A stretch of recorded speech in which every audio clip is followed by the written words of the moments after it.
ଯଦି ଭୁଲିବା ସହଜ ହୋଇଥାନ୍ତା ତ ଆଜି ମୁଁ ଖୁସିରେ ଥାନ୍ତି।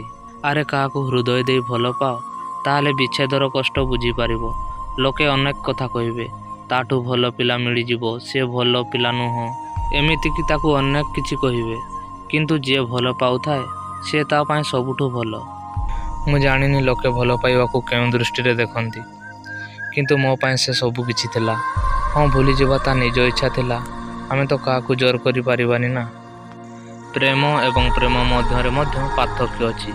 କେହି କେହି ଶରୀରକୁ ପ୍ରେମ କରନ୍ତି, କେହି କେହି ଏହାକୁ ହୃଦୟରୁ କରନ୍ତି, କେହି କେହି ଏହାକୁ ଚେହେରାକୁ ଦେଖି କରନ୍ତି, କେହି କେହି ଟଙ୍କା ସହିତ କରନ୍ତି, କେହି କେହି ଲୋଭ ପାଇଁ କରନ୍ତି, କେହି କେହି ଲୁଟେଇ ଦିଅନ୍ତି ଏବଂ କେହି ଲୁଟି ନିଅନ୍ତି। ଯେଉଁମାନେ ପ୍ରକୃତରେ ଭଲ ପାଆନ୍ତି ସେମାନେ ରାତି ସାରା କାନ୍ଦନ୍ତି ଏବଂ ଯେଉଁମାନେ ପ୍ରେମରେ ଛଳନା କରନ୍ତି ସେମାନେ ରାତିରେ ଶାନ୍ତିରେ ଶୋଇଯାଆନ୍ତି।